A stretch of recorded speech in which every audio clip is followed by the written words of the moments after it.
आज तक रेडियो सुनता है सारा जहां।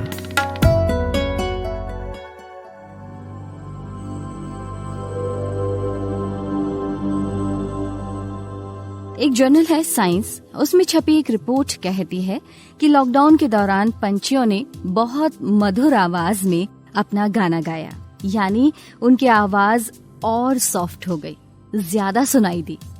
शायद पंछियों को मालूम पड़ गया होगा कि हम उनका गीत सुन रहे हैं, हम घरों में ही हैं। गौरैया की आवाज आपको बताएं कि 30% सॉफ्ट हो गई, जैसे 1970 में वो गाया करती थी। रिपोर्ट कहती है कि लॉकडाउन से पहले नॉइज पोल्यूशन इतना ज्यादा होता था कि उन्हें अपने साथी परिंदों को बुलाने को जोर से आवाज लगानी होती थी। इससे उनकी आवाज खराब और कर्कश हो जाती थी। जब शोर कम हुआ लॉकडाउन के दौरान, तो उन्हें ऐसा कोई एफर्ट नहीं करना पड़ा, यानी चीख कर अपने साथियों को नहीं बुलाना पड़ा। वो आराम से अपने साथियों को बुलाने लगी और हम उनका गाना सुनते रहे। आप सच में ये समझने लगे हैं कि वो इसलिए गा रही थी कि हम सुन रहे हैं? दिल खुश हो गया ना आपका? बुराई क्या है, कभी कभी ऐसे ही खुश हो लेना चाहिए। वैसे भी आज तो दिल का दिन है, वर्ल्ड हार्ट डे जो है। नमस्कार, मैं हूँ माधुरी। ये है आज तक रेडियो का खासम खास पॉडकास्ट कोरोना कवरेज। कोरोना से जुड़ी तमाम जानकारियों का एक कवरेज। आज हम दिल की बात करेंगे, यानी कोरोना में दिल का ख्याल कैसे रखें, इस पर बातचीत होगी। इसके अलावा हम बात करेंगे आर वैल्यू की, जो बहुत सुनाई पड़ रहा है इन दिनों, लेकिन ये है क्या, इसे समझेंगे। और दिल्ली में कोरोना से होने वाली मृत्यु दर के बढ़ने पर भी बात होगी। मास्क पर एक चर्चा होगी कि किन मुसीबतों का सामना करना पड़ रहा है मास्क लगाने के दौरान, और एक कोरोना वॉरियर से भी मुलाकात होगी। लेकिन सबसे पहले कोरोना अपडेट्स।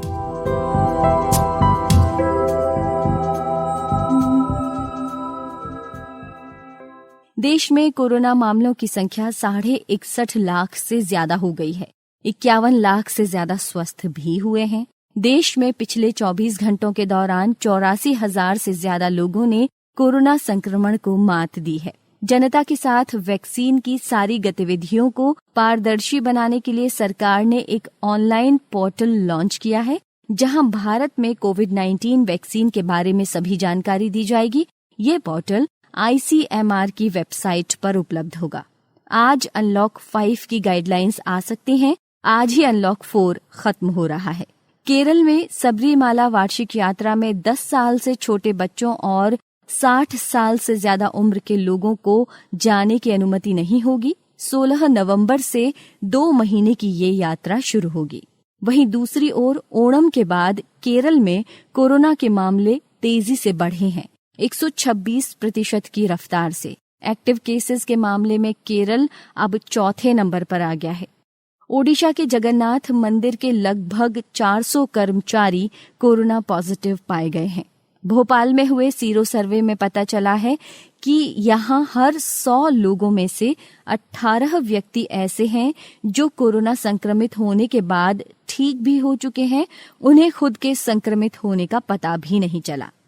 तृणमूल कांग्रेस ने पश्चिम बंगाल में प्रवासी मजदूरों को सिर्फ 5 रुपए में भोजन उपलब्ध कराने के लिए दीदीर राणाघर ममताज किचन योजना शुरू की है। राजस्थान में कोरोना वायरस से खुद और दूसरों को संक्रमित होने से बचाने के लिए जन आंदोलन की शुरुआत 2 अक्टूबर को राष्ट्रपिता महात्मा गांधी के जन्म दिवस से होगी। इंग्लैंड के प्रधानमंत्री बोरिस जॉनसन ने कोरोना के बढ़ते मामलों को खतरनाक मोड़ बताते हुए नए प्रतिबंधों का ऐलान किया है। इंग्लैंड में ये प्रतिबंध अगले 6 महीने के लिए होंगे, जब तक कि परिस्थितियां सामान्य नहीं होती दिखती। WHO दुनिया के कम और मध्यम कमाई वाले देशों में 12 करोड़ कोरोना टेस्ट किट पहुंचाएगा। इन टेस्टिंग किट से 15 से 30 मिनट में नतीजे मिल जाएंगे।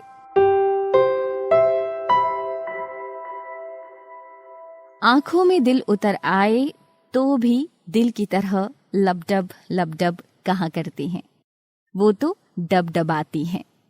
देखिए, हार्ट डे है तो हार्ट की बात तो करनी ही है।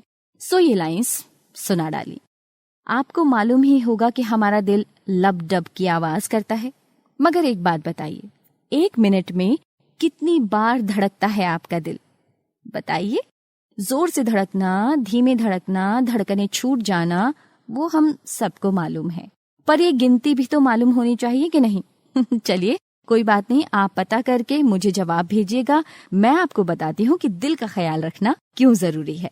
मतलब मैं नहीं बताऊंगी, दिल के डॉक्टर साहब बताएंगे। मेरे साथ राजस्थान के जाने माने कार्डियोलॉजिस्ट डॉक्टर चंद्रभान हैं। कैसे महामारी के बीच अपने दिल का ख्याल रखें। वर्ल्ड हार्ट डे है, पहले जनरल हार्ट के बताते हैं कि स्पेशली इंडिया में जो यंग पॉपुलेशन है उसमें हार्ट डिजीज बहुत बढ़ रही है और उसको रोकने के लिए हमें, क्योंकि primary prevention is the best thing, उसको रोकने के लिए हमें लोगों को समझाना चाहिए और उनको उसमें कि एक तो रेगुलर एक्सरसाइज और अपने खान पान पे ध्यान देना बहुत जरूरी है। जंक फूड नहीं खाना है, हाई कोलेस्ट्रॉल डाइट नहीं लेना है, regular exercise, yoga, any form, और स्ट्रेस मैनेजमेंट है वो भी बहुत इंपॉर्टेंट है, because stress is also causing more trouble, specially affecting blood pressure and heart.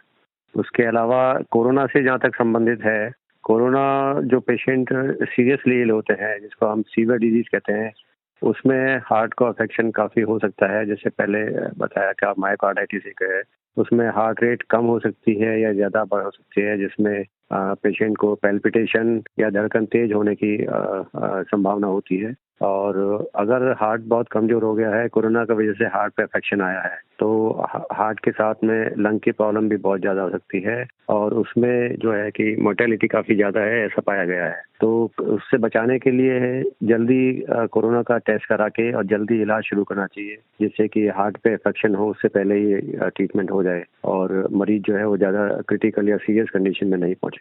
जी, और जिनको पहले से कोई हार्ट डिजीज नहीं है उनके ऊपर भी असर हो जाता है?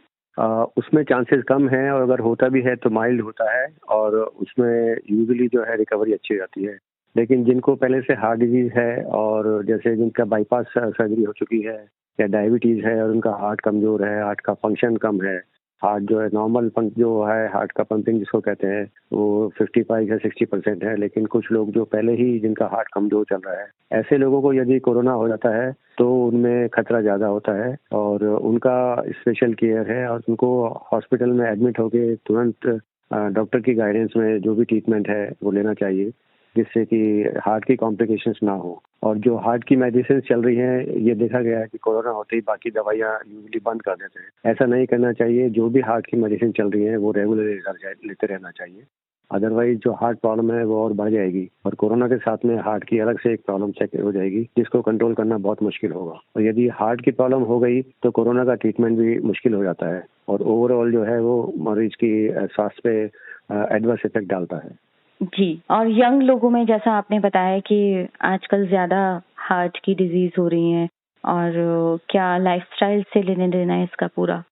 ये बिल्कुल टोटल जो चेंज है हमारे एटीट्यूड में, लाइफस्टाइल में, वो रिक्वायरमेंट है। इसमें खाली डॉक्टर्स का ही नहीं है, इसमें सबका रोल है, सोसाइटी का ऐसा, जिसमें मास एजुकेशन, गवर्नमेंट और पॉलिटिकल डिसीजंस और साथ में जो मरीज और जो फैमिली है उन लोगों का भी है। क्योंकि शुरू में पहले जो देखा जाए तो यदि हर आदमी काफी फिजिकल लेबर करता था और खान पान भी जो है बहुत हेल्दी था, ज्यादातर सब चीजें अपने खुद अपना प्रोक्योर करके बनाते और किसान जो है खाता था। आजकल हर चीज पैक्ड फूड है और प्रोसेसिंग है और एक्सरसाइज बहुत कम हो गई है, साथ में स्ट्रेस बढ़ गया है डेली लाइफ का। तो इन सब चीजों में आमूल चूर बदलाव बहुत जरूरी है। साथ ही जो एनवायरमेंटल पॉल्यूशन है वो भी एक इम्पोर्टेंट कॉज हो रहा है, सारी जो रेस्पिरेटरी और जो कार्डियक डिजीज है उसके लिए। और इसमें जो है सबका एक कंबाइंड एफर्ट होगा तभी हम उसको कम कर सकते हैं। और इसका अवेयरनेस है right from the beginning, from the school, तभी से शुरू करेंगे। जब से हम ऐसी हेल्दी हैबिट डालेंगे तभी इसको चेंज कर सकता है और फ्यूचर में जो हार्ट डिजीज हैं उनको हम कम कर सकते हैं, उसकी सारी कॉम्प्लिकेशन जो है वो कम कर सकते हैं। बहुत बहुत शुक्रिया डॉक्टर साहब। तो सुना आप लोगों ने, दिल की सेहत अच्छी रखना बहुत जरूरी है, दिल को काबू में रखने के साथ साथ। पता है, कुछ दिनों से मैं ये सोच रही थी कि अखबारों में एक चीज का बड़ा जिक्र है, आर वैल्यू। ये आर वैल्यू क्या है? ये संक्रमण से जुड़ी कोई वैल्यू है, लेकिन ये बड़ी गणित है। इसे मुझे दीपू राय ने समझाया। आपको समझना है? ठीक है, सुनिए फिर। देखिए, एक सबसे जो भी इन्फेक्शियस डिजीज होती है उसको मेजर करने का एक क्राइटेरिया होता है कि एक आदमी अगर जो इन्फेक्टेड है और बाकी 2 या 3 जो लोग अभी इन्फेक्टेड नहीं है, वो कितने लोगों को इन्फेक्ट कर सकता है अगर सोसाइटी में वो मूव करता है तो जिसको कि एक मैथमेटिकल क्राइटेरिया के थ्रू उसको निकाला जाता है, जिसको कि वो लोग और वैल्यू बोलते हैं। बेसिकली जब कुछ माने कोई इन्फेक्टेड नहीं है तो और 0 से शुरू उसको करते हैं, लेकिन अगर आर की वैल्यू जो होती है वो 1 से ज्यादा अगर होती है, यानी कि वो 1 से ज्यादा लोगों को इन्फेक्ट करता है। सपोज आर की वैल्यू अगर 2.5, तो हम जनरली बातचीत में 0.5 में तो कोई ह्यूमन बीइंग नहीं होता है, इसलिए हम ये बोलेंगे कि 2 से ज्यादा लोगों को पर्टिकुलर पर्सन इन्फेक्शन की जो रेट है वो 2 पर्सन को इन्फेक्ट करने वाली है अभी। यानी कि एक आदमी अगर इन्फेक्ट हो रहा है, एक आदमी 2 लोगों को इन्फेक्ट कर रहा है, लेकिन 1 से नीचे है तो इसका मतलब कि देश में अभी इन्फेक्शन नहीं इतना ज्यादा तगड़ा नहीं है, ये इतना तेजी से नहीं फैल रहा है। इसलिए आर की वैल्यू अगर 1 से नीचे हो तो वो बेटर मानी जाती है। तो अभी इसको लेकर के ही डिफरेंट तरह के स्टडीज आती हैं, मॉडलिंग आती है, जिसमें कि अभी बताया ये गया है, जो मैथमेटिकल साइंस चेन्नई का एक प्रेडिक्शन है, जिसमें कि वो बता रहे हैं कि मुंबई, पुणे, चेन्नई और कोलकाता और बेंगलोर जैसे शहरों में जो की इसको इन्फेक्शन रेट जो बोलते हैं कि आर वैल्यू जो है वो 0.09 के आसपास रही है, यानी कि वो घट करके 1 से नीचे हो गई। यानी कुल मिला के समझ लिया कि अब कोई दूसरे को इन्फेक्ट नहीं कर रहा है। वो बोल रहे हैं कि स्टार्टिंग फ्रॉम नवंबर 19 से लेकर के 1.1% था प्रीवियस वीक में, लेकिन अब उसके बाद ग्रेजुअली इसमें गिरावट आई है और सितंबर 19 से 22 तक के बीच में थोड़ा सा इसमें कुछ जो मैंने सिटीज नाम दिए उनमें थोड़ी सी इसकी गिरावट देखी गई है। और ये एक इंडिया का ओवरऑल अगर देखें तो उसमें भी गिरावट का वो संकेत दे रहे हैं। तो इसका सीधा मतलब ये हुआ कि इंडिया में कोरोना का इन्फेक्शन जो है वो कम हो रहा है। लेकिन इसमें 2 सवाल है। सवाल ये है कि रिकवरी रेट नो डाउट नए केसेस के मुकाबले जो बढ़ रहे थे केसेस उससे ज्यादा पिछले 5-6 दिन से है, लेकिन केसेस अभी भी 80,000 से एवं ग्रोथ कर रहे हैं, बढ़ रहे हैं। और जब आर को हम अब इस समय इस दौरान, जबकि एक तरह से ऑफिशियली ये ना माना जाए कि कम्युनिटी स्प्रेड हुआ है भले ही, लेकिन जो 80,000 से ऊपर अगर केसेस आ रहे हैं तो ये माना जा सकता है कि हाँ एक तरह से ऐसी स्थिति बन गई है जब किसी को आप ट्रेस नहीं कर सकते कि वो कितने लोगों को इन्फेक्ट कर रहा। एक आइडिया, एक असेसमेंट होता है कि आर की वैल्यू घट रही है। अब आप टेस्ट ही घटने लगे और लोग रिपोर्ट कम करने लगे, कोई भी अथॉरिटी स्टेट की, तो हम ये अंदाजा नहीं लगा सकते कि रिकवरी बहुत ज्यादा हो रही है नए केसेस के मुकाबले, क्योंकि नए केसेस तो इसलिए घट गए कि आपने केसेस कम कर दिए। तो जहां पे हम करीब 9,87,000 के अराउंड जब हम केसेस टेस्ट कर रहे थे, पैन इंडिया की मैं बात कर रहा हूँ, जैसे 26 सितंबर का ये नंबर था, लेकिन हमारा ये जो टेस्ट का नंबर है वो 70,000 पे आ गया। अब इसका रिजल्ट ये होगा कि कल जो नंबर्स हैं वो हो सकता है कि थोड़े कम आए, क्योंकि ये जरूरी भी नहीं है, लेकिन अगर नंबर कम आते हैं तो हम जब आर को कैलकुलेट करेंगे और इन्फेक्शन रेट निकालेंगे और रिकवरी रेट देखेंगे इसके कंपैरिजन में, तो वो ज्यादा ऑब्वियसली दिखेगी। तो इसलिए इस समय आर की इस वैल्यू को उसकी फेस वैल्यू लेना बहुत सही नहीं होता है, क्योंकि जब हमारे यहाँ टेस्ट और नंबर्स जो है इतने फ्लक्चुएट कर रहे हैं, कहीं एक कंसिस्टेंसी नहीं दिखती है कि कोई स्टेट कभी कुछ करता है। और दूसरी सबसे बड़ी बात उसमें टेस्ट को लेकर के, क्योंकि ये डिपेंड करता है कि आप कितने टेस्ट करते हैं और कितने केसेज आ रहे हैं, कितने लोग इन्फेक्ट हो रहे हैं, उसी रेशियो पर ये मैथमेटिकल कैलकुलेशन के थ्रू ये आर की वैल्यू निकालते हैं। और उसका नतीजा यही होता है कि उससे एक आइडिया लगता है कि इन्फेक्शन का रेट क्या है हमारे यहाँ। तो अगर इन्फेक्शन की रेट घट गई, 1 से नीचे आ गई, तो इसका मतलब कि बहुत बढ़िया है। तो जो एक असेसमेंट चेन्नई के मैथमेटिकल साइंस जो इंस्टीट्यूट है वहाँ पे, उनका है कि हमारे यहाँ इंडिया में आर की वैल्यू 1 से नीचे आ चुकी है। और पिछले वजह उसकी मुझे जो समझ में आ रही है कि पिछले कुछ दिनों से जो रिकवरी रेट ज्यादा रहे नए केसेस के कंपैरिजन में, उसके डिफरेंट रीजन भले हों, तो उस बेसिस पर ये एक अच्छी भी खबर कही जा सकती है कि अगर आर की वैल्यू नीचे आती है। लेकिन सबसे बड़ी बात, मूल बात आती है कि आपके डेटा में कितनी ट्रांसपेरेंसी है, कितना इजीली बताते, क्योंकि सब कुछ उसी पर डिपेंड है। एक गलत हुआ या एक गलत असेसमेंट आप हैबिचुअली दे रहे हैं तो उसका कोई मतलब नहीं रह जाता। कि कोरोना कितना एक्सटेंसिव फैला है या कोरोना का स्पीड क्या है। तो अभी फैक्ट जो पता है एग्जैक्टली वो यही है कि हमारे यहाँ 70 लाख से के आसपास जो है वो अभी जो केसेस टेस्ट हो रहे हैं वो उसमें भारी गिरावट आ रही है। और सबसे अभी देखिए तो 24 सितंबर के बाद जब 1,49,000 के आसपास टेस्ट हो रहे थे, सॉरी 14,92,000 के अराउंड सबसे रिकॉर्ड टेस्ट हुए थे उस दिन, उसमें देखा जाए तो 27 सितंबर को ये 70 लाख के आसपास आ गया है, जो कि काफी कम है। ऑलमोस्ट आप कह सकते हैं कि ये दुगुने के आसपास अगर कहा जाए कि था करीब 24 सितंबर को। तो ये इतना फ्लक्चुएशन अगर हुआ है तो बड़ा मुश्किल है कि आप कोई भी एक वैल्यू निकाल पाए। तो कुल मिलाकर के ये है कि आर की वैल्यू वो कम बता रहे हैं और ज्यादातर सिटीज में उनका कहना है कि वो घट रही है, एक्सेप्ट महाराष्ट्र के कुछ सिटीज को छोड़ दिया जाए तो। जी, एक जो रेट की आप बात कर रहे हैं कि कुछ ना कुछ कहीं ना कहीं लगता है कि कुछ वैल्यू जो है वो जिस पर विश्वास नहीं किया जा सकता कि ऐसा हो रहा है। दिल्ली में डेथ रेट जो है वो बहुत ज्यादा बढ़ गई है, नेशनल एवरेज से भी ज्यादा हो गई है। नेशनल एवरेज 1.6 है और ये 1.9% हो गई है। इसका क्या कारण है? कि देखिए जनरली होता है कि मोर्टेलिटी रेट यानी कि डेथ रेट जिसको बोलते हैं कि आप टोटल नंबर ऑफ डेथ में केसेस को डिवाइड करते हैं, मैथमेटिकल फार्मूलेशन है ये। अब आपको जैसे हम लोग कई बार बात कर चुके हैं जिसमें कि ऐसा नहीं होता कि जिस दिन आदमी एडमिट होता है उसी दिन उसकी डेथ हो गई हो, उसी को काउंट कर लिया गया। वो एक प्रोसेस में जाकर के, एक लंबे समय के प्रोसेस में जाके डेथ होती है, यानी कि एक टाइम लैग होता है। एवरेज माना जाता है कि 14 दिन का टाइम लैग होता है कि जब आप वेंटिलेटर पर जाते हैं, और वही 2-3 से 4% लोगों की डेथ होती है जो जनरली बुजुर्ग या किसी बीमारी की शिकार होते हैं। मोस्ट ऑफ द केसेस में, ये कोई जरूरी नहीं है, बाकी लोग भी हो सकते हैं लेकिन मोस्टली। तो अब उसमें ये होता है कि 14 दिन पहले वाला जो आदमी बीमार पड़ा था, जिसके नंबर आपने लिए थे, जब वो नोटिस में आया होगा, जब टेस्ट हुआ होगा, और 14 दिन बाद अगर उसकी डेथ होती है, मैंने आज उसकी डेथ हो जाए, तो आप आज के केसेस से डिवाइड करके मोर्टेलिटी रेट निकालते हैं जनरली। ये ठीक नहीं है।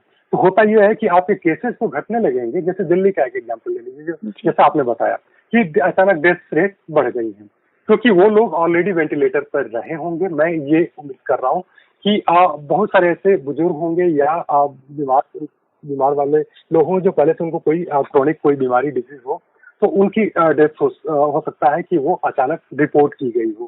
क्योंकि ये रिपोर्ट वर्ड एक ज्यादा इंपॉर्टेंट होता है कि आप कब रिपोर्ट करते हैं, कितना वेरिफिकेशन के बाद। क्योंकि डेथ की रिपोर्ट इंडिया में काफी कंट्रोवर्शियल है, क्योंकि कोमॉर्बिडिटीज को जोड़ करके उसमें से हटा दिया जाता है कि नहीं ये कोविड से नहीं हुए थे, इनको तो लंग्स की पहले से बीमारी थी और वो कोविड इंस्टिगेट कर गया। तो ये नंबर भी हो सकते हैं। तो दिल्ली में या किसी भी जगह पे जो अचानक डेथ के नंबर आते हैं तो कई बार एडजस्टमेंट होते हैं वो डेटा के। ये थे दीपू राय। आ गया ना आप समझ? दिल्ली में या कहीं भी होने वाली मृत्यु दर का आंकड़ा भी आपको समझ आ गया होगा। क्या गणित है इसके पीछे। कोरोना कवरेज में हम लौटेंगे एक छोटे से ब्रेक के बाद। कमाते हैं लेकिन बचा नहीं पाते, बचाते हैं तो उससे कमा नहीं पाते। शेयर की चाल, निवेश का हाल, बाजार का तमाशा, इकोनॉमी की भाषा, बॉन्ड, बीमा, सोना, चांदी, सबकी होती है बात। बचाते रहो नारे के साथ। हर शनिवार मैं यानी नितिन ठाकुर आपकी मुलाकात कराऊंगा आपके मनी मैनेजर से। कोरोना कवरेज आप सुन रहे हैं, मैं हूं माधुरी। ये तो हम सबको अब रट लेना चाहिए कि कोरोना वायरस के संक्रमण से बचने के लिए मास्क सबसे बड़ा सुरक्षा कवच है। इसे अपनी आदत में शुमार कर लेना चाहिए। कई शोधों से पता चला है कि मास्क कोरोना वायरस के संक्रमण को 50% तक कम कर देता है। हालांकि मास्क से परेशानियों से भी जूझना पड़ता है, जैसे चेहरा काला पड़ जाता है, अगर चश्मा पहने हैं तो वो फॉगी हो जाता है, चेहरे पर एक्ने भी आ जाते हैं, अब गले में खराश की शिकायतें भी आ रही हैं। तो इसके लिए हमारी साथी खुशबू ने बात की एम्स के डॉक्टर अनुराग श्रीवास्तव से और पूछा कि इसकी वजहें क्या हैं। देखिए, गले में खराश मास्क पहनने से ही हुआ है या किसी और कारण से? क्योंकि आजकल मौसम परिवर्तन हो रहा है और एकदम से सीजन चेंज होने में अक्सर सोर थ्रोट इन्फेक्शन, फ्लू, खांसी, जुकाम, नजला होता है। तो उसकी वजह से आपको खराश हो रहा है या फेस मास्क पहना आपने इसलिए हो रहा है, ये सिद्ध करना मुश्किल होगा। लेकिन अगर कोई ऐसे एक कारण ये माना जा रहा है कि अगर फेस मास्क, एक ही मास्क को आप कई दिन पहन रहे हैं, काफी लंबे समय तक पहन रहे हैं, तो वो गंदा हो जाता है, उसमें और कीटाणु, बैक्टीरिया, फंगस, स्पोर, सब वायरस जो जम जाते हैं, और फिर आपने उन्हीं गंदे कीटाणुओं को फिर आपने अपनी सांस में ग्रहण कर लिया, तो आपके गले के में गए वही कीटाणु सांस में, नाक से और मुंह से, और फिर आपका गला खराश हो गया। तो इसलिए फेस मास्क साफ होना चाहिए, अगर आपको उससे बचना है, स्वास्थ्य के बचाव के लिए आप पहन रहे हैं, और उसको समय समय पर धोते रहें। जो रिकमेंडेशन है वो तो है 1 दिन में नया मास्क पहने, और अगर नया नहीं पहन सकते तो कम से कम उसको घर आके साबुन से, एंटीसेप्टिक सोप से अच्छी तरह से धो के और धूप में सुखा लें और तब पहने, और रोज नया धुला हुआ मास्क पहने या नया मास्क पहने। एक तो ये हो सकता है। और सोर थ्रोट अगर है आपको, तो ये कोरोना का भी आजकल एक लक्षण, सिम्टम हो सकता है। तो अगर जरा भी सोर थ्रोट है, खांसी जुकाम बुखार है, या कमजोरी है बहुत बदन में, हरारत जिसे कहते हैं, तो तुरंत आप कोरोना का टेस्ट कराइए, क्योंकि ये कोरोना का लक्षण हो सकता है। आप तो सोच रहे हैं कि हमने फेस मास्क पहना इसलिए हुआ, लेकिन वास्तव में ये कोरोना का लक्षण है, क्योंकि कोरोना आजकल तेजी से अभी भी फैल रहा है, कितने नए केसेस रोज पता चल रहे हैं। तो कोरोना का चेकअप जरूर कराएं अगर गले में खराश हो रही है। तो डॉक्टर, एक आखिरी सवाल ये कि आखिर मास्क लगाना क्यों ज़रूरी है? देखिए, मास्क उसी प्रकार से काम कर रहा है जैसे एक छन्नी होती है। चाय आप छानते हैं इसलिए कि चाय की पत्ती और दूसरा आपने तुलसी और अदरक जो भी डाली है ऊपर से बॉयल करी है, वो आपके चाय में ना चली जाए। छन्नी का यही तो प्रयोग है ना, कि जो भी चीजें आप नहीं इस्तेमाल करना चाहते उसको छान के अलग कर दिया जाए। ठीक है, तो मास्क एक प्रकार से छन्नी का काम कर रहा है। उसके कण जो बहुत छोटे वायु के कण हैं, मॉलिक्यूल, अणु हैं ऑक्सीजन के, वही जा रहे हैं और बाकी पदार्थ नहीं जा रहे हैं। जो विषैले, जो बीमारी पैदा करने वाले घातक धूल के कण और धुएं के कण और जो बीमारी के कीटाणु होते हैं, जैसे चाहे बैक्टीरिया हो, टीबी का कीटाणु हो और वायरस कीटाणु हो, वो ना हो।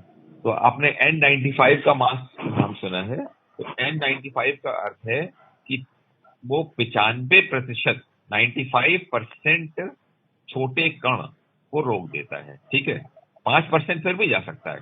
तो वो जो सोर थ्रोट का आप क्वेश्चन पूछ रही थी ना, तो एक ही भी कारण हो सकता है, क्योंकि जब हमने कहा कि 95% प्रोटेक्शन है N95 से, इसका अर्थ ये हुआ कि 5% कीटाणु जा सकते हैं। अगर 100 लोग पहने एक मास्क, तो 95 में तो उनको प्रोटेक्शन होगा और 5 में वो जा सकते हैं। N95 का यही अर्थ है। एक N99 मास्क भी आता है, वो 99% ऑफ द पार्टिकल्स और वायरस और को रोकता है, 1% वो भी जाने देता है। पूरा तो आप बंद नहीं कर सकते। पूरा अगर बंद करेंगे तो आपकी सांस ही बंद हो जाएगी। फिर तो आपको प्योर, जैसे उसमें वेंटिलेटर में मशीन होता है, मरीज होता है जिसको प्योर ऑक्सीजन हम लोग देते हैं एनेस्थीसिया में ऑपरेशन के समय या वेंटिलेटर पे, वही चीज हो सकती है। तो अगर प्योर 100% प्योर ऑक्सीजन देनी है, बाकी अगर वायु से हमें श्वास लेनी है तो हमें मास्क पहनना पड़ेगा। मास्क एक प्रकार की छन्नी का काम कर रहा है और उसके जो छेद हैं वो इतने छिद्र हैं, इतने छोटे सूक्ष्म हैं कि उससे सिर्फ 95% कीटाणु और विषैले पदार्थ और धुएं के कण और धूल के कण रुक जा रहे हैं, लेकिन 5% जा रहे हैं। N99 माने हुआ कि 99% रुक रहे हैं, 1% जा रहे हैं। ठीक है, तो अगर 5% जा रहे हैं जो कण, वो आपके बीमारी पैदा कर सकते हैं, वो आपको सोर थ्रोट कर सकते हैं। तो ये 100% प्रोटेक्शन ना समझिए मास्क। इसलिए मास्क, सिर्फ मास्क पहन लें और सोच लें हम कोरोना या किसी और इन्फ्लुएंजा और वायु प्रदूषण के कुप्रभाव से बच जाएंगे, ऐसा नहीं है। आपको दूसरे भी हाइजीन का ध्यान रखना हो। हाथ बार बार धोते रहना है। हाथ में आपके कोरोना के या कोई कीटाणु लगे और आपने जल्दी से नाक के पास हाथ लगा दिया, मास्क, अक्सर लोग बोलते रहते हैं और मास्क हटा के बोलते हैं, तो वो बहुत गलत है। ठीक है, तो जैसे ही आपने मास्क हटाया, फिर आप वायु के कण चले गए, तो अगर उसमें कोरोना है तो वो भी चला जाएगा, सोर थ्रोट हो जाएगा। तो मास्क एक तो बार बार छूना नहीं है हाथ से, और हाथ बार बार धोते रहना है। आंख में भी लोग लगाते हैं, आंख में कभी कभी इरिटेशन भी होने लगता है, खुजली सी होती है, तो हम जनरल टेंडेंसी होती है थोड़ा सा मास्क हटा दो भाई, खुजली कर दो नाक में या आंख में, वो भी नुकसानकार हो सकता है। जो लोग चश्मा पहनते हैं उनके मास्क पहनने के कारण फॉगिंग होने लगती है। जैसे हम लोग जब ऑपरेशन करते हैं ना सर्जरी में, तो जब हम मास्क पहनते हैं और चश्मा लगाते हैं तो पूरा जब बंद कर लेते हैं तो काफी फॉगिंग होती है। फॉगिंग माने जो हमारी वायु मुंह से निकली, एक्सेल लेयर जैसे कहेंगे, उस एक्सेल लेयर में पानी की छोटे कण हैं, वाटर वेपर्स हैं, वो वाटर वेपर चश्मे में जम जाती है, तो हम लोग के चश्मे फॉगिंग होने लगते हैं। तो स्पेशल अब आजकल बने हैं ऐसे मास्क जिनमें कि वो प्रॉब्लम ना हो, लेकिन वो काफी महंगे हैं। तो इसलिए इरिटेशन हो रहा है तो आपने आंख में खुजली कर दी, आंख से और फिर बाकी जा सकते हैं कीटाणु शरीर में।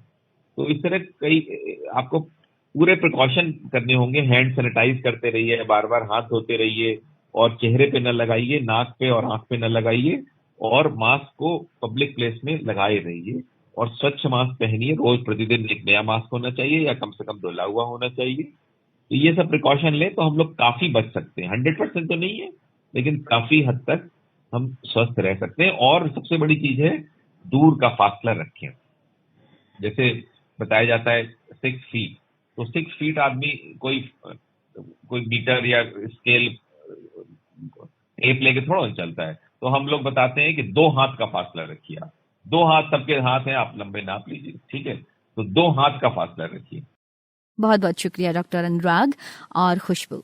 अब देखिए, कुछ भी हो, मास्क तो लगाना ही है। मैं बताऊं, मेरे तो कान में बड़ा दर्द होने लगता है मास्क लगाते हुए, क्योंकि वो इलास्टिक होती है, उससे थोड़ा सा खींचने लगते हैं, लेकिन लगाना तो पड़ता ही है। तो जैसे डॉक्टर साहब ने भी कहा कि आपको मास्क तो लगाना ही है। अब आपको मिलवाते हैं एक ऐसे डॉक्टर से जो कोविड और नॉन कोविड पेशेंट्स की किडनी का इलाज करते हैं, उनका डायलिसिस भी करते हैं। ये सोच के ही कितना जोखिम भरा लगता है ना, लेकिन फिर भी वो बिना थके बिना हारे मरीजों का इलाज कर रहे हैं, ख्याल रख रहे हैं। डॉक्टर का नाम है हरीश डोडेजा। ये कंसल्टेंट नेफ्रोलॉजिस्ट और ट्रांसप्लांट फिजिशियन है मुंबई में। आइए उनसे सुनते हैं खुशबू की बातचीत। अगर हमारा कोई पेशेंट कोविड पॉजिटिव हो जाता है और उसको हॉस्पिटलाइजेशन लगता है, तो वो हमारे हॉस्पिटल के कोविड विंग में एडमिट होता है, और वहां पे हम उनका डायलिसिस कर सकते हैं ऑन आईपीडी बेसिस।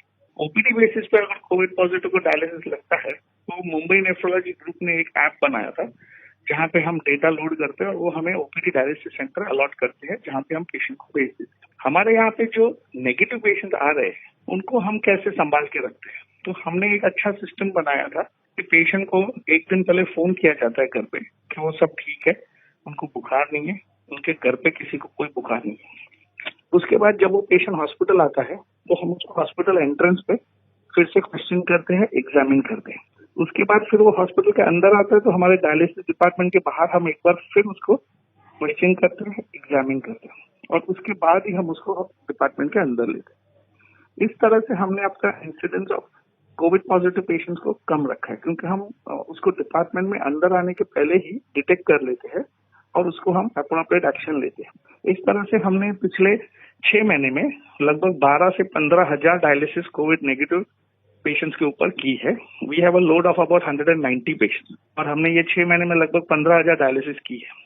और हमारा पेशेंट्स जो पॉजिटिव हुए हैं वो इंसिडेंस काफी कम है, और मोस्ट ऑफ द पेशेंट जो पॉजिटिव होकर डायलिसिस में बाहर गए थे वो वापस भी आ गए हैं और वापस सिस्टम में आ गए। So we have been able to take good care of all our patients who are in the COVID negative area. COVID positive area में जो पेशेंट एडमिट है या जो आईसीयू में है, उनको भी हम डेडिकेटेड मशीन पे डायलिसिस करते हैं। डेडिकेटेड एरिया में हमारा स्टाफ जाता है, फुल पीपी प्रोटेक्शन पहन के डायलिसिस करता है और वापस आता है। इस तरह से स्टाफ प्रोटेक्शन का भी ध्यान रखते हुए हमने हमारा incidence of positive in our staff is also very very low, and because we are able to give confidence to the patient and the staff, हमारा staff attrition rate is very very minimal in this time. We have lost only 1 or 2 technicians to another unit, and patients भी हमारे पास वापस continue करना चाह रहे हैं, क्योंकि उन्होंने देखा है कि हमने काफी स्ट्रॉन्ग सिस्टम बना के रखा है फॉर देयर प्रोटेक्शन। डॉक्टर, जैसे आपको जो पीपी किट होता है वो भी पहनना होता है, और हमने सुना है कि जो सूट है वो काफी भारी होता है, तो उसे पहनने के बाद आप किस तरह की परेशानियों का सामना करते हैं? कोविड एरिया, पॉजिटिव एरिया में जब जाते हैं तो पीपीई किट पहन के जाते हैं। पीपीई किट पहनना तो आसान है, लेकिन उसको निकालना बहुत कठिन है, और उसको निकालने का तरीका ही बहुत इम्पोर्टेंट है, क्योंकि अगर आपको कोविड ट्रांसमिशन रिस्क है तो वो कोविड सूट उतारने के टाइम, पीपीई सूट उतारने के टाइम पे काफी रिस्क रहता है। वो भारी तो नहीं होता है, लेकिन वो डेफिनेटली आपको बहुत स्नगली फिट होता है, और इसकी वजह से आप बहुत अनकंफर्टेबल फील करते हैं। प्लस उसमें स्वेटिंग होता है, आप कम्युनिकेट बराबर नहीं कर पाते क्योंकि आपको मास्क है, उसके ऊपर शील्ड है, तो डिस्कम्फर्ट तो बहुत होता है। आप डेफिनेटली बेचैन रहते हैं कि कब काम खत्म हो और कब हम बाहर जाके ये सूट से बाहर निकल सके। बट बहुतों ने कितने सारे हेल्थ वर्कर्स ने ये काम किया है लास्ट 6 महीने में, और बखूबी अच्छी तरह से किया है। तकलीफ होते हुए भी हम सब ये कर रहे हैं क्योंकि ये नीड ऑफ द आवर है। तो डॉक्टर, अभी जैसे कि ये पेशेंट्स की बात हो गई, स्टाफ की सेफ्टी की बात हो गई, जब आप अपने घर पहुंचते हैं तो अपने परिवार और अपनी सेफ्टी कैसे इंश्योर करते हैं? तो जनरली मोस्ट ऑफ अस ने एक पैटर्न बना लिया है कि हम स्क्रब सूट में ही हॉस्पिटल आते हैं, हम अपना काम करते हैं। जो कोविड एरिया में पीपीई पहन के जाना है वहाँ पीपीई पहन के जाते हैं, नॉन कोविड एरिया में भी हम लेवल 2 पीपीई पहनते हैं। और उसके बाद जब हम घर पहुँचते हैं तो अक्सर it is a common practice कि आप इमीडिएटली जाके शॉवर ले ले, क्लोथ्स को वॉशिंग में डाल दीजिए, और जितना हो सके क्लोज कांटेक्ट मिनिमाइज रखिए। घर में भी आप डेफिनेटली एक रूम में बैठ सकते हैं, लेकिन क्लोज कांटेक्ट कम रहता है। और अगर थोड़ा भी डाउट है कि आपको प्रॉब्लम हो सकता है या आपके सिम्टम्स में कुछ चेंज है, तो इमीडिएटली सेल्फ क्वारंटाइन या सेल्फ आइसोलेशन करना बहुत जरूरी है। तो इस तरह से हमने लास्ट 6 महीने में मैनेज किया है। तो डॉक्टर, जैसे ये जो कोविड का माहौल है, तो इसमें टेंशन, तनाव महसूस करना बड़ा ही नेचुरल है, स्वाभाविक है। तो अगर आपने भी कभी इस स्ट्रेस से गुजरे होंगे, तो इस स्ट्रेस को आप कैसे मैनेज करते हैं? क्या डीलिंग मैकेनिज्म है आपका? देखो, स्ट्रेस तो हर एक को है, पेशेंट को भी है, डॉक्टर को भी है, स्टाफ को भी है। स्ट्रेस 2 चीजों का है, एक अगर कोविड हो गया तो, और दूसरा अगर कोविड हो गया तो फिर जो आपकी रिस्पॉन्सिबिलिटीज है वो कैसे निभाई जाए। तो स्ट्रेस कम करने के लिए हम एक एक्शन प्लान बना के रखते हैं घर में कि बाय चांस अगर हमें कोविड हुआ और हमको एडमिट होना पड़ा तो how to manage the house, ये एक घर में फैमिली प्लान बन जाता है डिस्कस करके, so that you are not stressed when suddenly you come to know. देखो, जब भी कोविड होगा हमको सडनली मालूम पड़ेगा कि हमको भी क्वारंटाइन होना है। इसके लिए एक प्लान बना के रखना बहुत जरूरी है कि उस स्थिति में हम कैसे मैनेज करेंगे। दूसरा, स्ट्रेस कम करने के लिए एक ही तरीका है कि आप कोविड से बचे रहिए, और कोविड से बचने के लिए एक ही तरीका है कि आप जो प्रोटोकॉल, मास्क पहनना, हैंड वॉश करना, सैनिटाइजर यूज करना, उसको बिल्कुल हर वक्त फॉलो कीजिए। मोस्ट ऑफ द टाइम हमने देखा है मेडिकल फ्रेटर्निटी में कोविड कब होता है, जब ये साइकिल ब्रेक होता है, न कि पेशेंट से, बट ये साइकिल जब ब्रेक होता है। तो साइकिल नहीं ब्रेक करने से डेफिनेटली स्ट्रेस कम है, डिस्कम्फर्ट ज्यादा है लेकिन स्ट्रेस कम है। तो स्ट्रेस कम रखने के लिए 2 things are important, don't break the cycle, second keep a plan ready for you and your family, so that at that moment if you do turn positive and you have to be isolated, आप ज्यादा इस चीज का stress नहीं लें। Doctor Harish, आपका बहुत बहुत शुक्रिया, और आपको बहुत बहुत शुभकामनाएं भी। तो आप लोगों ने क्या दिल की धड़कनें गिनी? मैं पूछूंगी आपसे कल। अभी तो क्योंकि जाने का वक्त हो गया है, आज हम वक्त को सख्त नहीं कहेंगे। वक्त की क्या गलती है, हम अपना ख्याल ज्यादा रखेंगे, यही हम कर सकते हैं। अपनों का भी और ज्यादा ख्याल रखेंगे, ये भी हम कर सकते हैं।